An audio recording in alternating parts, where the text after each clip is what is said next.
দীননাথ বৈদ্যের বাড়ি কোথায় বলতে পারেন দাদা? দীননাথ বৈদ্য, তার বাড়ি খুঁজছো কেন? কি হয়েছে? বড় দরকার দাদা। আজ 7 দিন ধরে আমার এক রত্তি মেয়েটার জ্বর ছাড়ছে না। না খেয়ে খেয়ে মেয়েটা আমার একেবারে শুকিয়ে দড়ি হয়ে গেছে। এইদিকে বলেছিল বাড়িটা, কিন্তু কোনখানে ঠিক বুঝতে পারছি না। আরে বাপু, তোমার মেয়ের অসুখ তো, সে তো আমাদের ডাক্তারবাবু চোখের নিমিষে সারিয়ে দেবে গো। ডাক্তারবাবু শুধু নারী দেখেই রোগ সারিয়ে দেন। যাও যাও যাও, তোমার মেয়েকে নিয়ে আসো। না না, অমন অনেক ডাক্তারের বাড়ির চক্কর কেটেছি ভাইয়া, মেয়ে তো আমার সারেনি, উল্টে গন্ডা খানেক টাকা চলে গেছে। তুমি বলোই না কোথায় বৈদ্যর বাড়িটা? কেন, গঞ্জে বুঝি ডাক্তাররা মরে গেছে নাকি? বলি, তোমাদের কি আক্কেল হবে না? অসুখ কি কখনো ওই ঘাস পাতার রস আর চিরতার জল খেলে কমে? হ্যাঁ হ্যাঁ, তাতেই কমে। এই কদিন অনেক ডাক্তারকে দেখিয়েছি, শেষমেশ একজন বললে, ওহে পাশের গ্রামে সাক্ষাৎ ধন্বন্তরী থাকতে তুমি এদিক ওদিক ছুটে বেড়াচ্ছ। তোমরা নেহাত মুখ্য বলেই লোকে তোমাদের বোকা বানায়। শোনো, ওইসব জড়িবুটি খেয়ে কেউ কখনো ভালো হয় না। আর না ভেবে বাড়ি যাও, আর তোমার মেয়েকে আমার কাছে নিয়ে এসো। আরে কি মুশকিল, আমি বারবার দীননাথ বৈদ্যের বাড়ির ঠিকানা জিজ্ঞেস করছি, আর আপনি বলছেন না। কি হয়েছে কাকা, আপনি কাকে খুঁজছেন? আমি কখন থেকে দীননাথ বৈদ্যের বাড়ির ঠিকানা খুঁজছি, কিন্তু এরা বলছেই না। আচ্ছা, আপনি আমার সাথে আসুন। দীননাথ বৈদ্য আমার বাবা। ও তাই নাকি? চলো চলো চলো।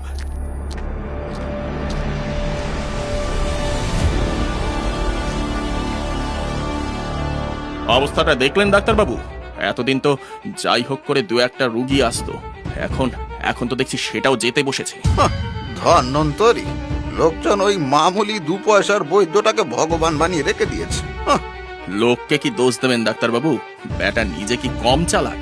কম পয়সায় জড়িবুটি দিচ্ছে, ব্যাস লোকজন খুশ। সকালের পর থেকে বাড়ির বাইরে ভিড় দেখলে অবাক হয়ে যাবেন আপনি। 2 পয়সার জ্ঞান নেই, ও আমাকে ডাক্তার নীলমণি সরকারকে টেক্কা দেবে? দেবে না ডাক্তারবাবু, দিচ্ছে। এত লেখাপড়া করা ডাক্তার কি শেষমেশ ওই অশিক্ষিত গেঁয়ো ভূতটার কাছে হেরে যাবেন? না না না না না, এ হতে পারে না, এ কখনোই হতে পারে না। আমি এটা হতে দেব না।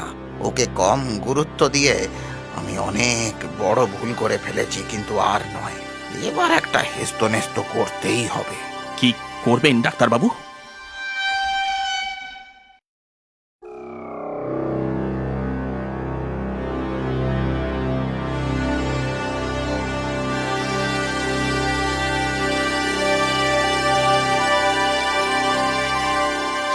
দেখলে বাবা, মেয়েটা ভালো হয়ে যাবার আনন্দে ওর বাবার চোখ দুটো ভিজে উঠেছিল। এটাই যে আমার সব থেকে বড় পাওনা রে মা। টাকা আর কি, আসবে যাবে, কিন্তু ওই যে মানুষের মুখে প্রসন্নতার হাসি, সেটাই আমার পারিশ্রমিক। সত্যি বাবা, সকলে যদি তোমার মতো ভাবতো, তাহলে এত মানুষ বিনা চিকিৎসায় কষ্ট পেয়ে মারা যেত না। এখনকার চিকিৎসা ব্যবস্থা মানে অর্থ, অর্থ না থাকলে মৃত্যু অনিবার্য। আরে মা, তাই তো আমি আমার সমস্ত বিদ্যা তোকে দিয়েছি, আর আমার বিশ্বাস তুইও একদিন মস্ত বড় বৈদ্য হয়ে উঠবি, আমার অবর্তমানে লোকজনের উপকার করবি। এই এত রাতে কি এলো বলো তো বাবা? আমি তো বৈদ্য রে মা, রাত বিরেতে কখনকার দরকার পড়ে বলা যায় নাকি? যা শিগগির দরজাটা খুলে দে, যা।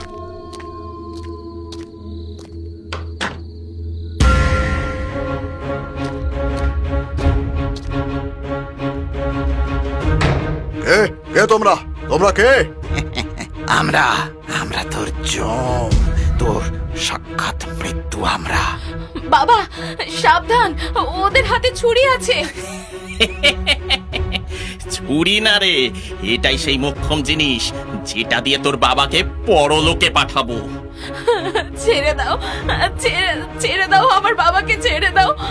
আমার বাবা তো কারোর কোনো ক্ষতি করেনি, তোমরা কেন এরকম করছো? ক্ষতি করেনি? হ্যাঁ, ক্ষতি করেনি? একটা নয়, অনেক অনেক ক্ষতি করেছে। খুব মহান হবার শখ তোর, তাই না? হ্যাঁ, কম পয়সায় লোকের চিকিৎসা করে নাম কিনবি তুই? ছেড়ে দাও, ছেড়ে দাও আমাকে। আমি চিরকাল লোকের মঙ্গল করার চেষ্টা করেছি, তাহলে আমার সঙ্গে এমন কেন করছো তোমরা? সেটাই তো কারণ রে বাবা। ওর সমস্ত ঘাস পাতা শিকড় বাকড় গুলো ফেলে দে। ওইগুলো নিয়েই তোর খুব দেমাগ ছিল, তাই না? হ্যাঁ, এইবারে আমিও দেখি লোকজন কোথায় যায়। না না, দয়া করে এই অধর্ম করো না। ওগুলো আমার জীবনের থেকেও বেশি গুরুত্বপূর্ণ। ওগুলো আমার সাধনা। তুই নিজেই বাঁচবি না তো তোর ওষুধপত্র রেখে কি হবে বল? হ্যাঁ, না না না না, ওগুলোকে নষ্ট করে দিও না, নষ্ট করো না। না না না, ওগুলোকে নষ্ট করে দিও না। এইগুলো নিয়েই তোর এত দিমাগ, তাই না? দেখ না দেখ। না না, ওগুলোকে নষ্ট করে দিও না, নষ্ট করো না বাবা। বাবা, হে, ছাড় বলছি, ছাড়। বজ্জাত হারামজাদা, তোকে আমি বাবা, বাবা, বাবা, বাবা, চোখ খোলো, চোখ খোলো বাবা। বাবা, বাবা, তোমার কি হলো? ও বাবা, বড্ড বার বেড়েছিলি, তাই না? হ্যাঁ, এবার দেখ, চলে আয়। ও বাবা, বাবা, বাবা, চোখ খোলো। তোমার তোমার কিচ্ছু হবে না, কিচ্ছু হবে না বাবা, কিচ্ছু হবে না। মা, না রে মা, আমার হাতে বেশি সময় নেই। তুই তুই না না না না বাবা, আমি তোমার কিচ্ছু হতে দেব না, কিচ্ছু না। অর্জুন গাছের রসের সাথে সর্পগন্ধের শিকড় মিশিয়ে ও তোমার ওই ক্ষতে লাগালেই ক্ষত ঠিক হয়ে যাবে। আমি আমি তোমাকে ঠিক করে দেব বাবা। ওরা ওরা আমার সমস্ত ওষুধ, সব শিকড় বাকড় নষ্ট করে দিয়েছে মা। ওগুলো আর নেই। না থাক, না থাক, নদীর ওই পারে দিগম্বরের জঙ্গলে সব রয়েছে। আমি নিজে নিয়ে আসবো সেসব। তুমি একটু ধৈর্য ধরো বাবা। আমি এক্ষুনি যাচ্ছি, এক্ষুনি গিয়ে ওগুলো নিয়ে আসছি, এক্ষুনি যাচ্ছি।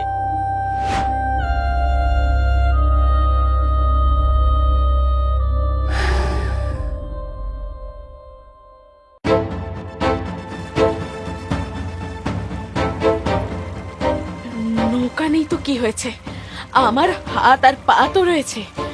আমার নৌকার জন্য অপেক্ষা করলে চলবে না, আমাকে সাঁতার কেটে যত শীঘ্র সম্ভব দিগম্বরের জঙ্গলে পৌঁছাতেই হবে।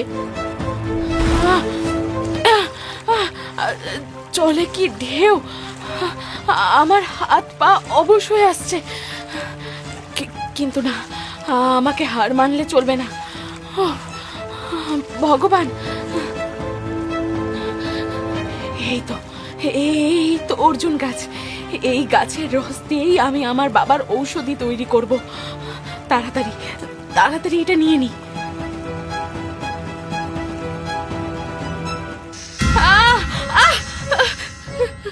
হে ঈশ্বর, তোমার এই কি পরীক্ষা? বাবা ওখানে মৃত্যুর সাথে লড়াই করছে, আর আমি, হায় হায় হায়, আমি এখন কি করব?